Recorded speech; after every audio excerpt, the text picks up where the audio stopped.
Hello and welcome back to the world of mathematics. Maths की इस दुनिया में आप सभी का हार्दिक स्वागत है। Today we are going to start with question number 26, final exercise of chapter number 9, sequence and series. Okay, question 26 में क्या है भाई, देखो तो ऊपर कुछ एक समेशन की कोई सीक्वेंस दी है, नीचे भी एक सीक्वेंस दी है और दोनों का मुझे एडिशन फाइंड करना है, मतलब दोनों सीरीज का आंसर लाना है मुझे।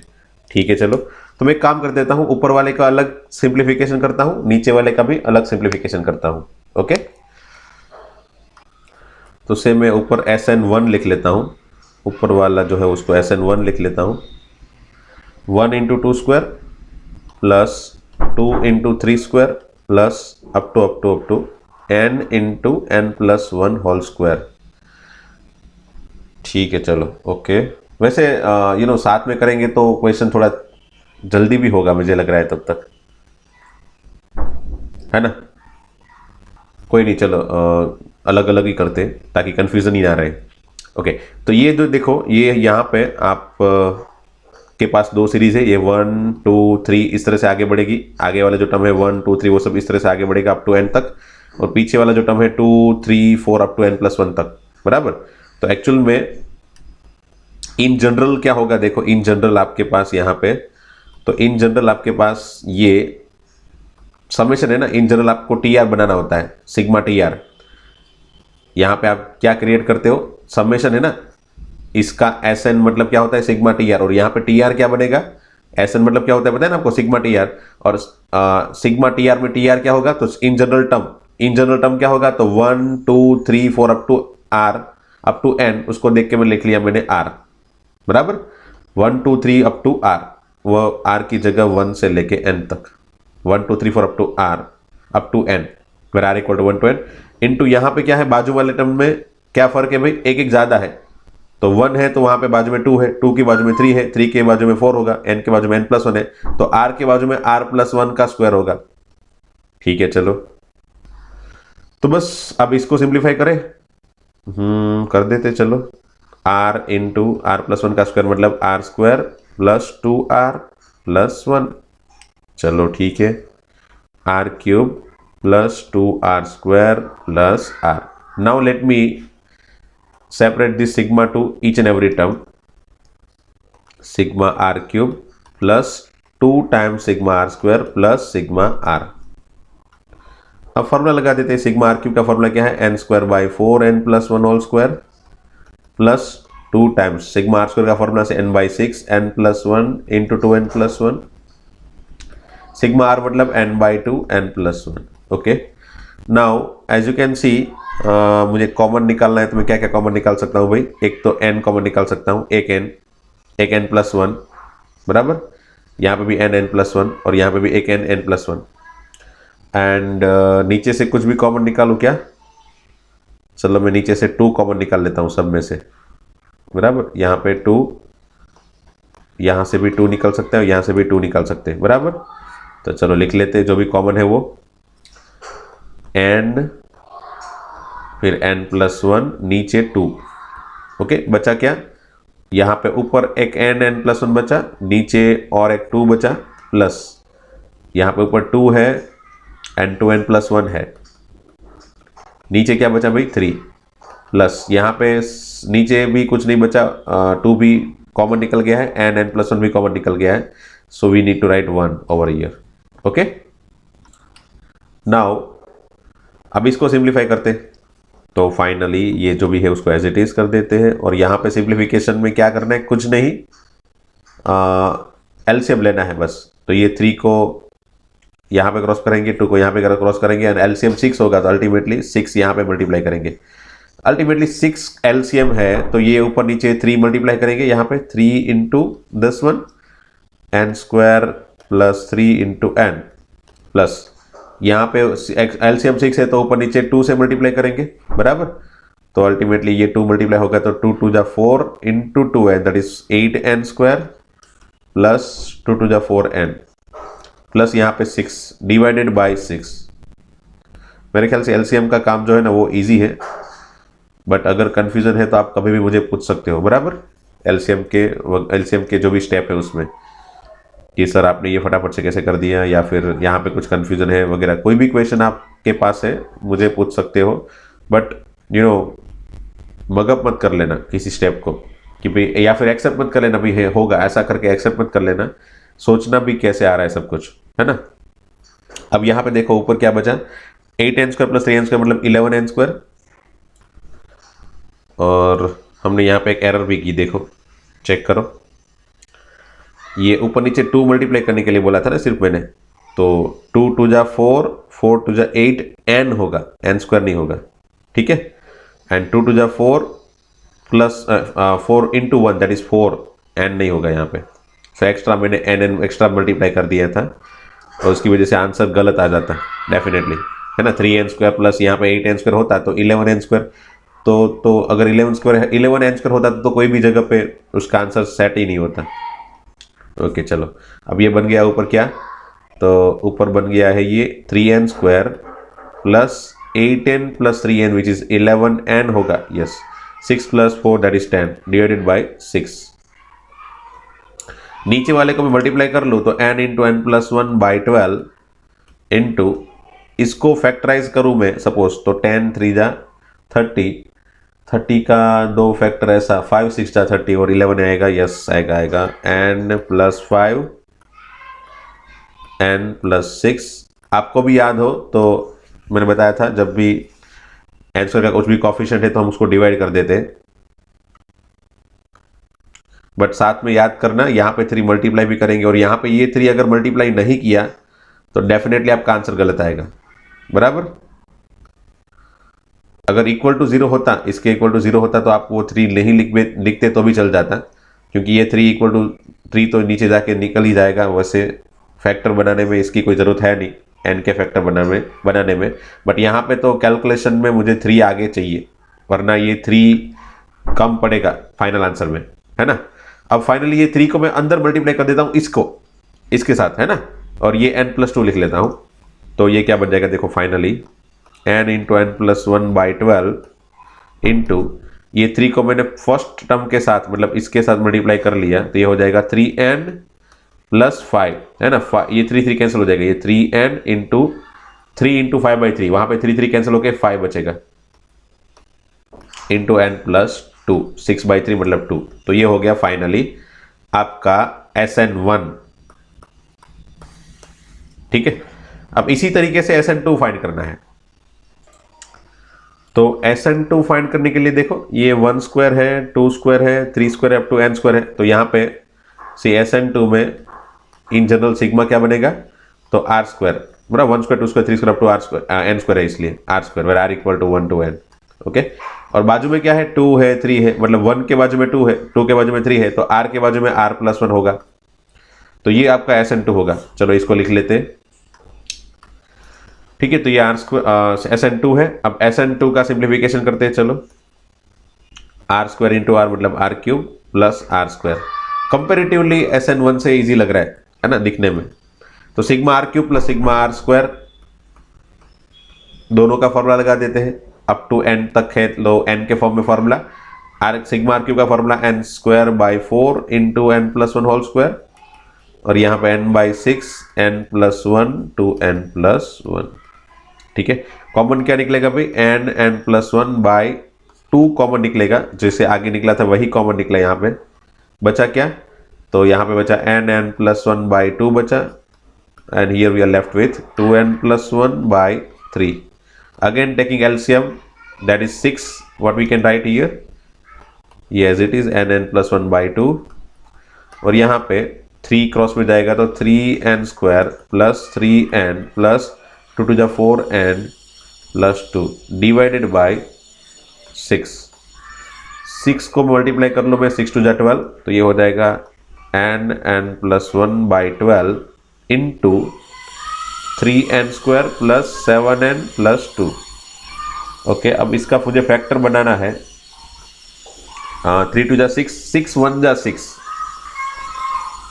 क्या बना फैक्टर, 6 1 जा 6, तो n प्लस 6 n प्लस 1 बराबर, डेफिनेटली 3 का कोफिशिएंट है, तो 3 का कोफिशिएंट है तो उसको डिवाइड भी करते हैं हम लोग और आगे मल्टीप्लाई भी करते हैं, तो इस 3 को किसके साथ मल्टीप्लाई करने में फायदा होगा भाई, तो इसके साथ मल्टीप्लाई करने फायदा हुआ नहीं, क्योंकि ये तो ओरिजिनली सिंपल ही है। क्यों? क्योंकि n+6/3 मतलब n+2 बनेगा ये, बराबर। तो इस 3 को यहां पे मल्टीप्लाई कर ले सेकंड ब्रैकेट के साथ, मिल जाएगा 3n+1 लाइक दिस। और आगे जो भी है उसको एज इट इज लिख लेते हैं, बराबर। तो ये हो गया आपका SN2। नाउ फाइनली SN1/SN2, तो दोनों के आंसर यहां पे लिख लेते हैं। SN2 का आंसर तो यहां पे है ही, SN1 का आंसर क्या था भाई, याद करो। तो ये मैंने दोनों के आंसर लिख लिए, अब देख सकते हो। नाउ लेट मी कैंसिल, जितने भी टर्म कैंसिल हो सकते हो, n+2 cancel, n+1 cancel, nn also cancel, 12 is also cancel. We are left with 3n+5/3n+1 and which is the answer of this question. और यही मुझे प्रूव करना था, ठीक है। 3n+5/3n+1, 3n+5/3n+1 ये रहा, ओके। तो ये होगा क्वेश्चन नंबर 26, जो थोड़ा तो लेंदी है डेफिनेटली, बराबर। तो ध्यान से कैलकुलेशन करना है, कोई एरर नहीं आनी चाहिए। और ये क्वेश्चन अच्छा है, कंपैरेटिवली लेंदी है बट क्वेश्चन अच्छा है। कैलकुलेशन की प्रैक्टिस भी अच्छी खासी हो जाती है इसमें। Okay, so let us see question number 27। A farmer buy a used tractor for ₹12,000. Okay, he pay ₹6,000 cash and agreed to pay the balance in annual installment of ₹500 plus 12% interest on the unpaid amount. How much will tractor cost him? Okay, सबसे पहले तो question से ही चालू करते हैं कि भाई tractor की कॉस्ट कितनी पड़ेगी, है ना। ये फार्मर को ट्रैक्टर की कॉस्ट कितनी पड़ेगी तो वही फाइंड करना है। चलो वो लिख देते हैं, total cost of tractor, total cost. अब टोटल कॉस्ट कितना हो सकता है, तो डेफिनेटली जो इनिशियल कॉस्ट है, मतलब जो कॉस्ट है उसका, फार्मर का, ये ट्रैक्टर का जो कॉस्ट है, ओरिजिनल कॉस्ट प्लस इंटरेस्ट, है ना। Original cost of tractor plus interest, definitely plus interest. Okay, so that is equal to, original cost कितना है भाई, 12,000 प्लस इंटरेस्ट से आई, है ना। इट मीन्स मुझे टोटल कॉस्ट फाइंड करना हो तो मुझे ये आई फाइंड करना पड़ेगा। So it is equation 1। Okay, now I क्या होगा, तो अब देखते आगे पढ़ते, वापस एक बार पढ़ते। फिर 12,000 टोटल कॉस्ट है, उसमें से 6,000 उसने कैश दे दिया, और बाकी का जो 6,000 है बैलेंस अमाउंट जो है, बाकी का अनपेड अमाउंट से cash 6,000, it means unpaid amount 6,000, बराबर। तो डेफिनेटली जो भी इंटरेस्ट लगेगा वो अनपेड अमाउंट पे लगेगा, बराबर। तो इंटरेस्ट टोटल कितना होगा, तो लिखते चलो, टोटल इंटरेस्ट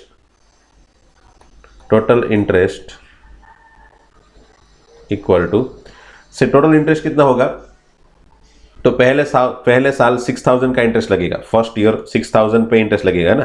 कितना इंटरेस्ट लगता है, 12% ऑफ 6,000 प्लस दूसरे साल कितना लगेगा भाई, तो हर साल वो 500 रुपीज इंस्टॉलमेंट दे रहा है, बराबर। तो पहले साल में उसने 12% के हिसाब से 6,000 का इंटरेस्ट दिया एंड 500 रुपीज दिया, बराबर। दूसरे साल क्या करेगा वो, डेफिनेटली जो बाकी बचे पैसा, बाकी क्या बचा भाई, डेफिनेटली उसके पास बाकी 5,500 रुपीज बचा पे करना, अनपेड अमाउंट, उस पर इंटरेस्ट लगेगा। तो दूसरे साल कितना इंटरेस्ट देगा वो, 5,500 का 12% इंटरेस्ट देगा। तीसरे साल वो कितना इंटरेस्ट देगा, तो डेफिनेटली 2 साल के बाद भी वो 500 रुपीज दे रहा है, तो बाकी कितना बचेगा भाई, 5,000। तो तीसरे साल वो 5,000 पे इंटरेस्ट देगा। इस हिसाब से वो चलता ही जाएगा जब तक उसका टोटल अमाउंट खत्म ना हो जाए, टोटल अमाउंट उसने वो पे ना कर दे।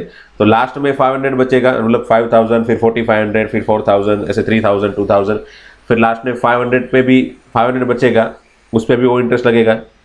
तो लास्ट में 500 पे इंटरेस्ट बचेगा और उसके बाद वो 500 भी दे देगा, तो फिर कोई इंटरेस्ट लगेगा नहीं, ठीक है। तो टोटल इतना इंटरेस्ट देगा वो। सो लेट मी से ये 12% of 6,000, 12% of 5,500, it means what कि 12% ऑफ अल्टीमेटली कितना लगेगा, 6,000 प्लस 500, 5,500 प्लस 5000, इस तरह से चलते चलते वो चलेगा अप टू 500। ये सभी अमाउंट में उसको इंटरेस्ट लगेगा, बराबर। ये टोटल इंटरेस्ट इतने अमाउंट पे लगेगा अल्टीमेटली। ये मैंने क्या किया, 12% कॉमन सोच के 6000, 5500, 5000 इस तरह के सभी अमाउंट को अलग से लिख लिया प्लस प्लस में। सो इट मीन्स ये कितना अमाउंट होगा, तो 12% ऑफ ये अमाउंट कितना होगा, तो ये एक एपी सीरीज है भाई, एपी है ना। कितने नंबर ऑफ टर्म्स होंगे, तो देखो ये 500, ये 5000 है, सॉरी, बराबर, ये 5000 है। ये नंबर ऑफ टर्म कितने होंगे, तो नंबर ऑफ टर्म आप देख सकते हो 500, 1000, 1500, 2000 इस तरह से काउंट करोगे तो ये 6000 पे टोटल 12 नंबर ऑफ टर्म्स बनेंगे, बराबर। कितने नंबर ऑफ टर्म्स, 12 होंगे। तो डेफिनेटली नंबर ऑफ टर्म 12 है और ये एपी है, तो फॉर्मूला क्या है, n/2 मतलब 12/2 first term plus last term. First term 6000 है, लास्ट टर्म 500 है, ठीक है। चलो, तो ये हो गया फाइनली 2 6 12। सो फाइनली 12% मतलब 12/100 इंटू ये जो भी बचा उसका 6 इंटू 6000 प्लस 500, तो 6500। अगेन 2 0 कैंसल, तो फाइनली जो भी बचा वो क्या बचा, 12 इंटू 6 72, 72 इंटू 65 क्या होगा भाई, 5 2 10 कैरी 1, 7 5 35 एंड 6 2 12 कितना हो गया, 35 प्लस 12 47, 48 कैरी 4, 7 6 42 प्लस 4 46। तो ये हो जाएगा टोटल 4680। कितना होगा, 4680। इतना इंटरेस्ट है टोटल, बराबर। उसको जो भी 12 साल में इंटरेस्ट लगेगा ना, वो इतना इंटरेस्ट लगेगा, बराबर। तो मैंने एक साथ में इंटरेस्ट काउंट कर लिया। तो उसने 12,000 रुपीज़ ओरिजिनल कॉस्ट दी प्लस ये इतना इंटरेस्ट दिया, तो टोटल कॉस्ट कितना पड़ा भाई ट्रैक्टर का, total cost become 12,000 plus 4,680 interest. So ये बन जाएगा 16,680 rupees. That's all.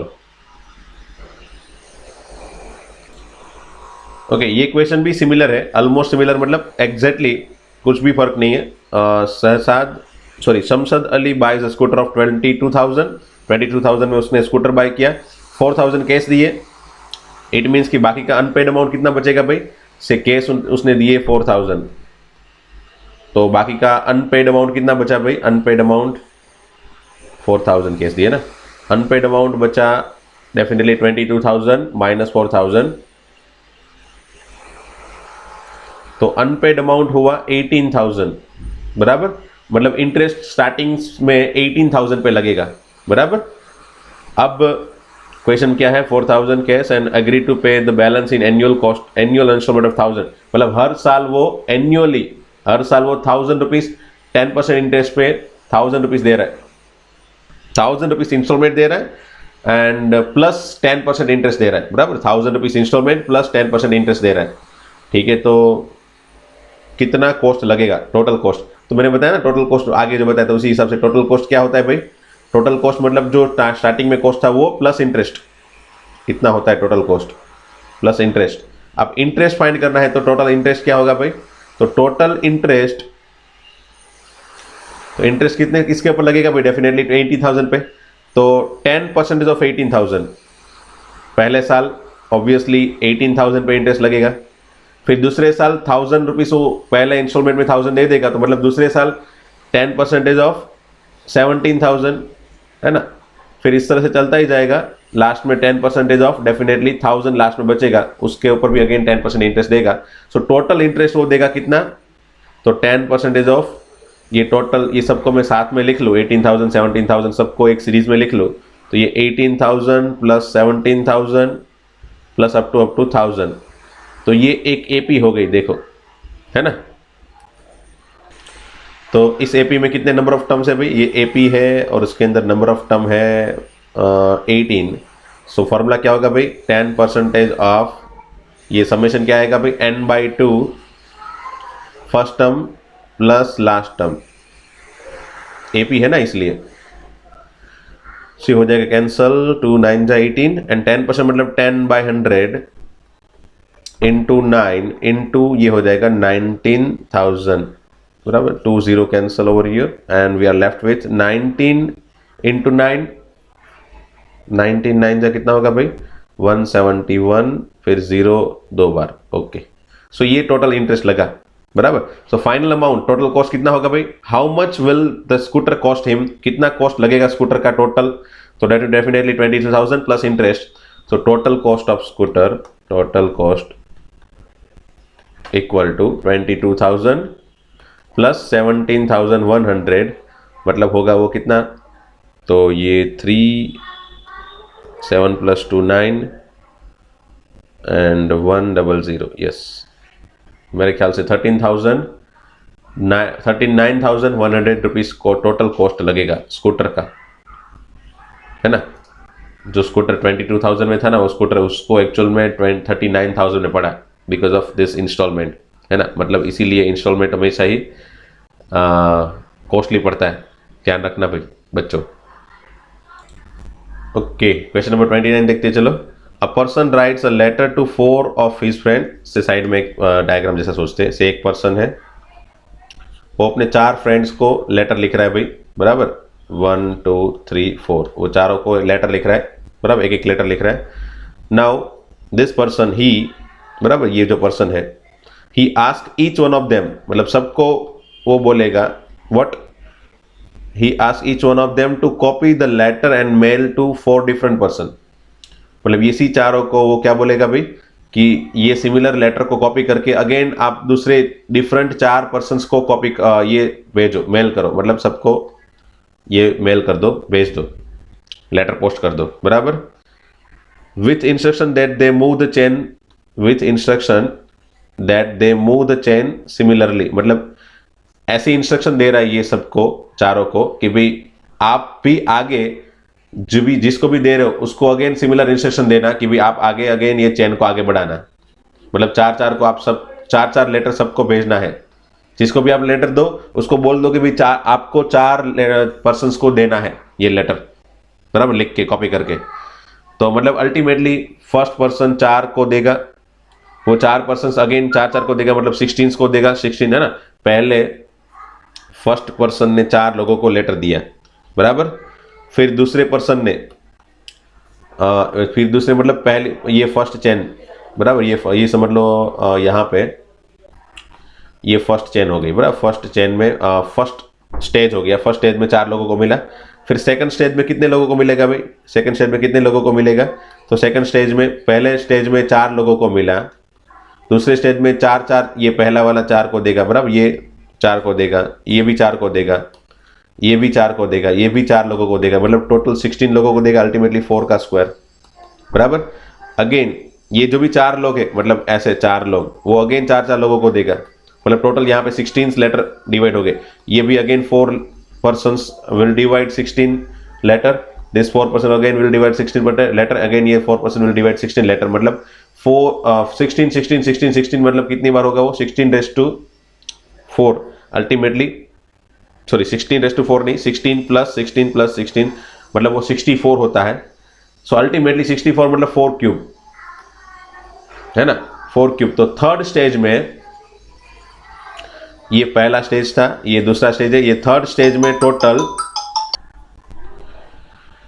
So ultimately पहले स्टेज में 4 लोग, दूसरे स्टेज में 4 स्क्वायर, तीसरे स्टेज में 4 क्यूब, इस तरह से स्टेजेस वाइज सबको लेटर मिल रहे हैं भाई। ओके, सो अल्टीमेटली पहले स्टेज में 4, दूसरे स्टेज में 4 स्क्वायर लेटर्स मेल हो गए, तीसरे स्टेज में 4 क्यूब लेटर मेल हो गए, क्योंकि ये जो 16 पर्सन है, मतलब ये जो 4 स्क्वायर मतलब 16 person, they are again sending this 4 letters to each, बराबर, ये 16 each person will again 4 letters to different person, तो ये अगेन 16 into 4 मतलब आगे वाले स्टेज में 64 हो गए अल्टीमेटली 64 मतलब 4 क्यूब, बराबर। फिर उसके आगे की स्टेज में 4⁻4, ठीक है, मतलब 256। सो इस तरह से एक्चुअल में ये सीरीज आगे बढ़ती जाएगी, ये लेटर आगे पहुंचते जाएंगे, बराबर। तो लिखा क्या है, वंस अगेन एक बार पढ़ते हैं। A person write a letter to 4 person, मतलब ये स्टेज हो गया यहां तक का, ठीक है। फिर he ask each one of them to copy the letter and mail to बीच डिफरेंट 4 पर्सन, मतलब ये दूसरे स्टेज के लिए बोल रहा है, with instruction that they move the chain similarly, मतलब ये चेन आगे बढ़ाने के लिए बोल रहा है, बराबर। Now assuming that the chain is not broken, chain broken नहीं हो रही है, मतलब कहीं पे भी कोई पर्सन अपने हिसाब से काम नहीं कर रहा है, ऐसा नहीं है, सभी लोग चार चार को तो भेज ही रहा है, बराबर। तो वो एज्यूम कर रहे हैं कि सभी लोग चार चार को भेज रहे हैं, चार डिफरेंट पर्सन को अपने लेटर भेज रहा है। एंड लिखा है कि भी सभी लेटर को भेजने का कॉस्ट है 50 पैसा टू मेल वन लेटर, है ना। To send one letter they need to just cost 50 paisa, okay. मतलब एक लेटर को भेजने का 50 पैसा, तो 10 लेटर को भेजने का कितना होगा 5 रुपीज। वैसे ही 50 लेटर को भेजने का कितना पैसा लगेगा, कितना रुपीज लगेगा 25 रुपीज। अल्टीमेटली 100 लेटर भेजने हैं तो 50 रुपये लगेगा, बराबर। मतलब एक लेटर को हाफ रुपीज, 50 पैसा मतलब हाफ रुपीज लग रहा है, तो जितने भी लेटर है उससे आधा पैसा लगता है, आधा रुपीज लगेगा। तो यहाँ पे लिखा क्या है, find the amount spent on the postage when 8th letter is mailed. मतलब टोटल अमाउंट कितना स्पेंड हो रहा है जब 8th लेटर भी से मेल हो गया, जब 8th set of letter mail हुआ। 8th सेट ऑफ लेटर मतलब क्या हुआ, ये फर्स्ट स्टेज है, फर्स्ट सेट, ये सेकंड सेट, ये थर्ड सेट, ये फोर्थ सेट। अल्टीमेटली ये सीरीज आगे बढ़ते बढ़ते 8th स्टेज में भी आएगी, 8 सेट ऑफ लेटर आएगा, बराबर। तो इस यहां तक कितने लेटर हुए, तो समझ लो यहां तक जो भी लेटर आए उतने लेटर को भेजने के लिए कितना कॉस्ट लगेगा वो पूछा है, अमाउंट स्पेंड, बराबर। तो चलो पहले तो कितने लेटर भेजे यहां तक, 8 सेट तक कितने लेटर भेज दिए भाई। तो ये एक्चुअल में आपके पास जीपी मिल गई। इस जीपी को सॉल्व करने के लिए फर्स्ट टर्म 4, फिर r raise to n, r मतलब t2 by t1, तो that is 4 raise to n मतलब नंबर ऑफ टर्म कितने हैं भाई, total 8 minus 1 divided by r minus 1, okay. So it become 4 into 4 raise to 8 कितना होगा भाई, तो 4 रेस टू 8 होगा 65,536 माइनस 1 डिवाइडेड बाय 3, ठीक है। Now simply we just need to multiply this things. For 65,536 minus 1 वो हो जाएगा 35 डिवाइड बाई 3। इसको 3 से डिवाइड कर सकते हैं क्या, तो हाँ इसको 3 से डिवाइड कर सकते हैं। क्यों, क्योंकि ये जो डिजिट है ना 6 + 5 + 5 + 3 + 5, ये डिजिट का एडिशन 3 का मल्टीपल होगा। देखो 6 + 10 16, 19 + 5 24, तो ये 24 3 से डिविजिबल है, मतलब ये 3 से डिविजिबल होगा। सो इसको 3 से डिवाइड करने पे,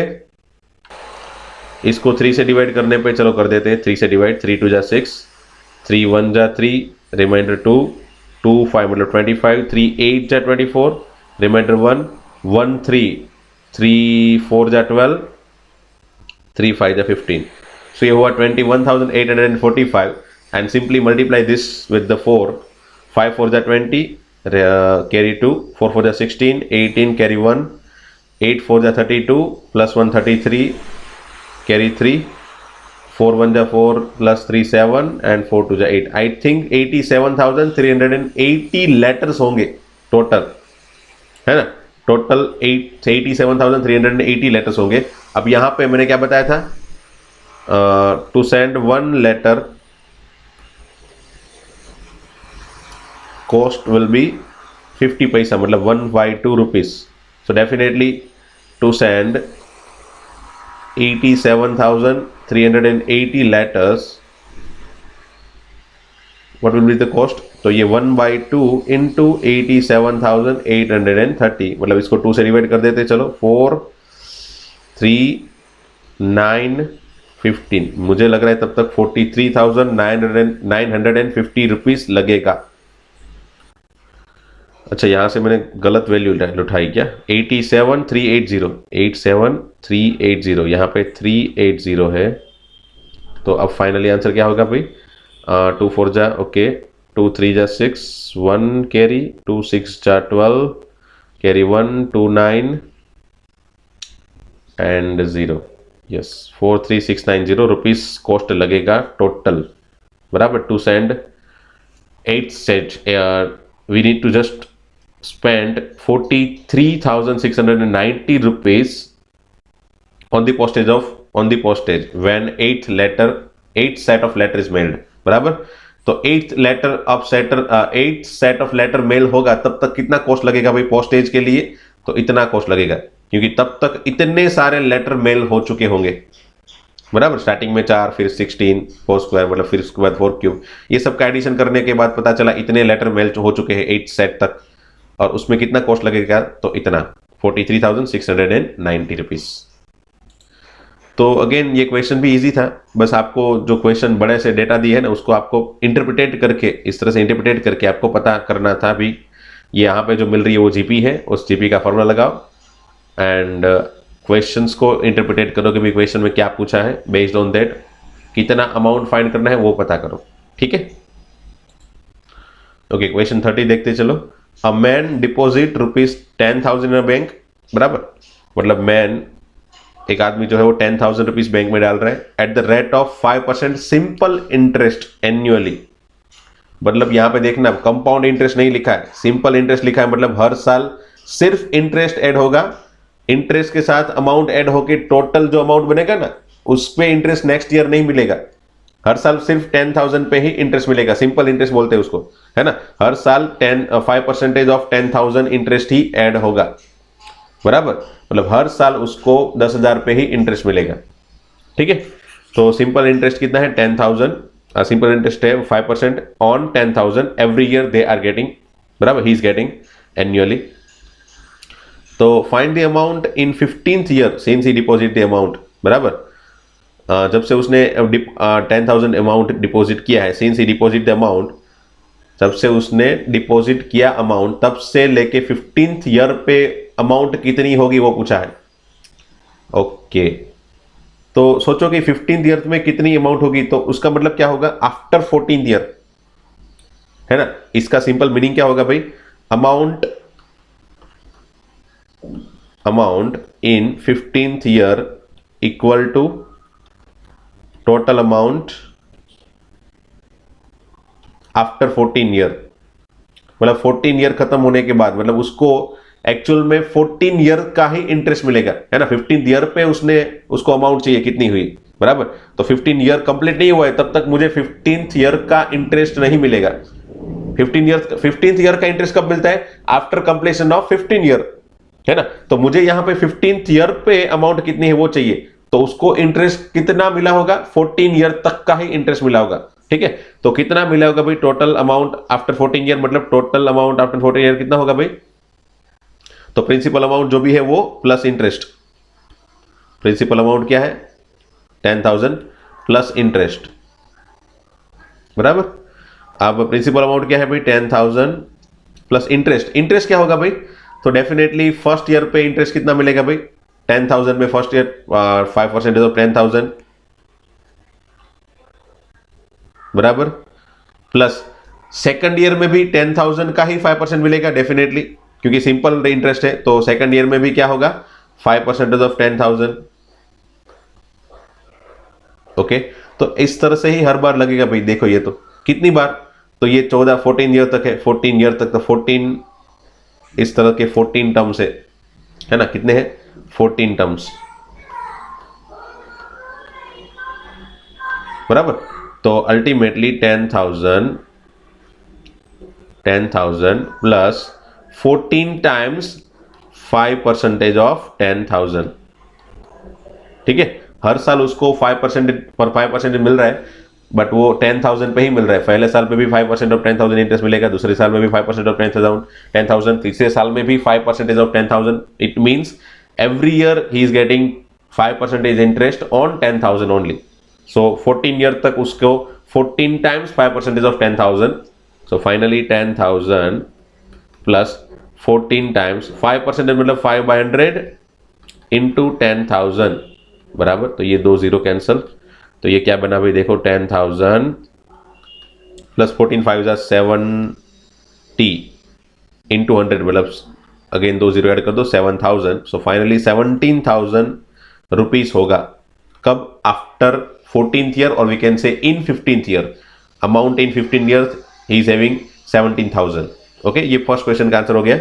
अब दूसरा क्या पूछा है देखो, and also calculate total amount after 20 year, see जैसे यहां पे आफ्टर 20 ईयर मतलब 20th ईयर का नहीं पूछा है, 20 ईयर खत्म होने के बाद कितना अमाउंट बचा उसके पास, तो डेफिनेटली अमाउंट आफ्टर 20 ईयर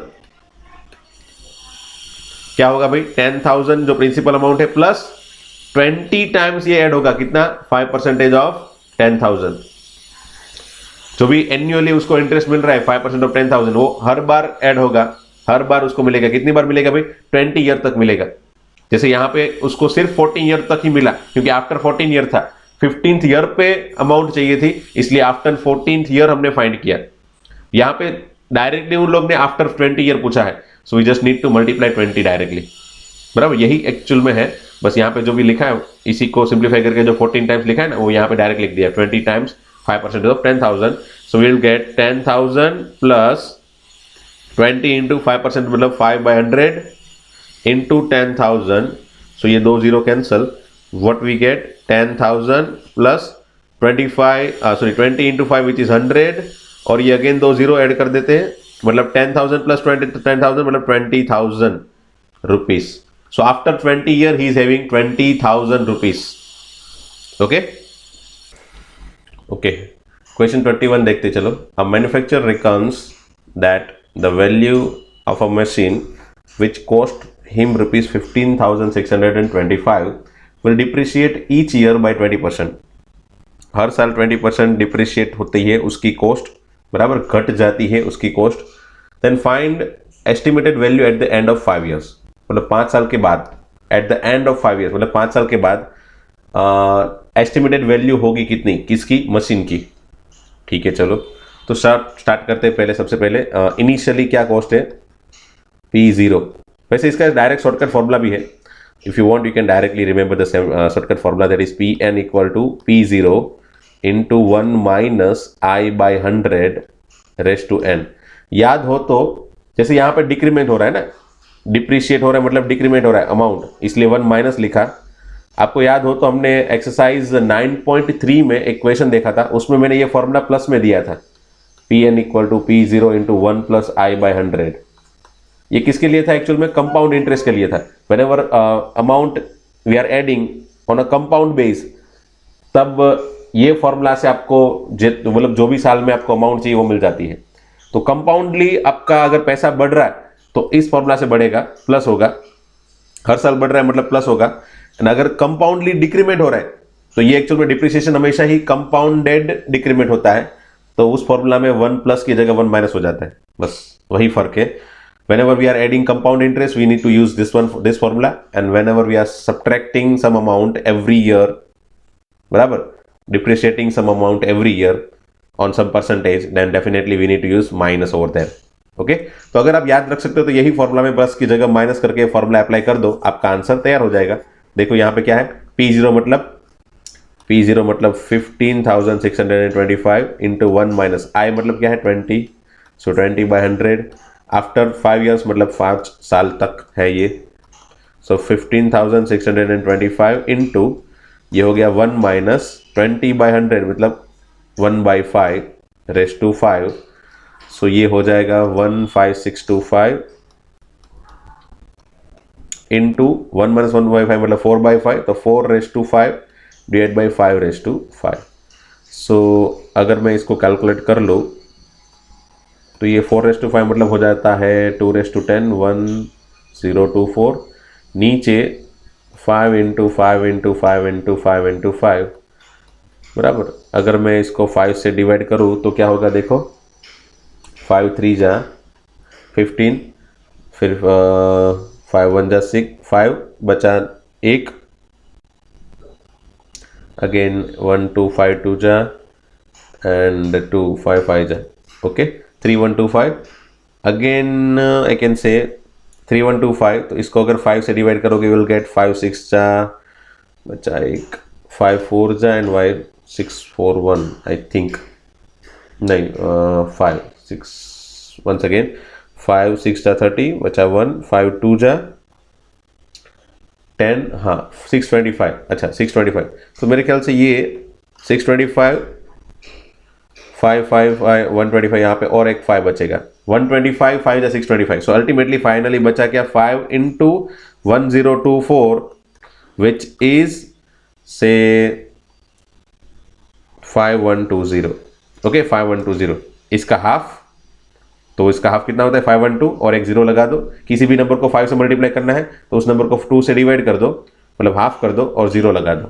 तो ये हो गया अमाउंट, इतना अमाउंट आएगा, इतना अमाउंट बचेगा आफ्टर 5 ईयर्स, बराबर। ये हो गया शॉर्टकट। तो ये हो गया शॉर्टकट। और जो क्वेश्चन मैंने सिखाया था वो एक्सरसाइज 9.3 का क्वेश्चन नंबर 31 था, उसमें आप देख सकते हो वो प्लस था वहां पे, और वहां पे भी शॉर्टकट से हमने आंसर बनाया था, लॉन्ग कट से भी हमने आंसर बनाया है। आप देख सकते हो इनिशियली अमाउंट 500 है, फिर आफ्टर 1 ईयर तो 1 साल के बाद अमाउंट कितना ऐड होगा, तो 500 है और उसमें 10% इंटरेस्ट ऐड होगा, बराबर। तो अल्टीमेटली उसको सिंप्लीफाई करके मेरे पास कुछ इस तरह का फॉर्मेट मिला, 500 इंटू 1.1:1। कैलकुलेट नहीं किया है, क्यों? क्योंकि मुझे कुछ जनरलाइज फॉर्मेट बनाना था इसलिए, बराबर। फिर आफ्टर 2 ईयर तो मेरे पास इतना अमाउंट था 500 इंटू 1.1, प्लस उस पर इंटरेस्ट लगेगा, अभी नया इंटरेस्ट लगेगा किसके, इसके ऊपर। तो 10% ऑफ जो पुराना अमाउंट है उसके ऊपर इंटरेस्ट लगा एंड उसको सिंप्लीफाई करने के बाद मेरे पास आंसर बना 500 इंटू 1.1 का square. So ultimately P2 equal to 500 into 1.1 का स्क्वायर, फिर P3, P4 and P5, ultimately Pn equal to 500 into 1.1 का पावर n। तो इस मेथड से भी आप इस क्वेश्चन को सॉल्व कर सकते हो, बराबर। अगर उस मेथड से करोगे तो यहाँ पे आपको P0 मतलब क्या मिला, से 16 क्या था 15625 ना, P0 मतलब 15625 होगा। फिर P1 करोगे आफ्टर 1 ईयर तो ये हो जाएगा मेरे ख्याल से 15625 इंटू 1 माइनस मतलब अल्टीमेटली वहां पे 1 प्लस 0.1 था ना, इसलिए 1.1 हुआ। यहाँ पे 1 माइनस 0.2 है, 20% मतलब 0.2, बराबर। So ultimately it become 0.8, it become 0.8, तो 0.8 रेस टू 1। फिर P2 हो जाएगा 15625 इंटू 0.8 रेस टू 2। इस तरह से फॉर्मेट मिलना चाहिए आपको। जो यहाँ पे 2-3 स्टेप है ना, वो 2-3 स्टेप लिख के ये फॉर्मेट बनाना है। अगर आप चाहो तो मेथड 2 अप्लाई कर सकते हो, and if you apply this method 2 you need to apply all the step. आपको सभी स्टेप लिखने हैं जो मैंने अभी थोड़ी देर पहले बताए थे, बराबर। फिर उसके बाद इन जनरल आपको Pn लिख लेना है 15625 इंटू 0.8 रेस टू 5, P5 लिखना है तो power 5, and based on that अगर इसका कैलकुलेट करोगे तो आपका आंसर मिल जाएगा 5120, जो यहाँ पे मिला, ठीक है। ओके चलो, ये हो गया क्वेश्चन नंबर 31, और ये भी इंपॉर्टेंट है क्वेश्चन, बराबर, क्योंकि इसमें कंपाउंडेड कैलकुलेशन है। डिप्रिसिएशन में वहां पे कंपाउंडेड इंटरेस्ट ऐड हो रहा है, यहाँ पे कंपाउंडेड अमाउंट डिक्रीज हो रही है, बराबर। तो ये दोनों क्वेश्चन, ये भी और वहां पे 31 सॉरी जो भी क्वेश्चन था वो एक्सरसाइज का, वो क्वेश्चन दोनों इंपॉर्टेंट है। Okay, question 32, and this one is the last question of this exercise, और we can say this chapter from the NCERT portion. Okay, 150 workers were engage to finish a job in certain number of days. Okay, मतलब 150 worker है, वो एक कोई work में engage है, बराबर, किसी वर्क में एंगेज है for certain number of days. समझ लो वो सर्टेन नंबर ऑफ डेज के लिए वर्कर वहां पे वर्क कर रहे हैं, बराबर। अब सिचुएशन ऐसी होगी, सिचुएशन में क्या चेंज हुआ देखो, 4 workers drop out on second day.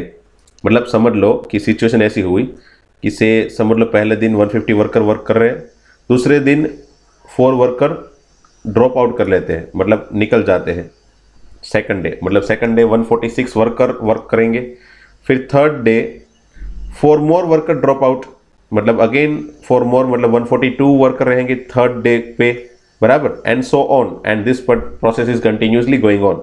Okay, समझ लो ये प्रोसेस n दिनों तक चलती है ना, n दिनों तक चलती है, ऐसा सोचो, n टर्म से, मतलब ये प्रोसेस n दिनों तक चलती है। अब लिखा क्या है, it took 8 more days to finish the work, बराबर। समझ लो हमारे पास रोज 150 वर्कर वर्क करते हैं, अगर 150 रोज वर्क करते हैं, बराबर, तो जितने दिन लगेंगे, समझ लो उसमें 50 दिन लग रहे हैं, तो इसमें 58 दिन लगेंगे, मतलब 8 दिन ज्यादा लगते हैं। 8 tooks 8 more days to finish the work, बराबर। क्यों? क्योंकि हर रोज 4-4 वर्कर निकल जाते हैं। इट मीन्स वॉट कि डेफिनेटली 8 दिन यहाँ पे ज्यादा लिखे हैं, वो सही है ना, 8 डेज यहाँ पे ज्यादा लगेंगे, ठीक है। अब मैं क्या सोच रहा हूँ, फाइंड क्या करना है देखते।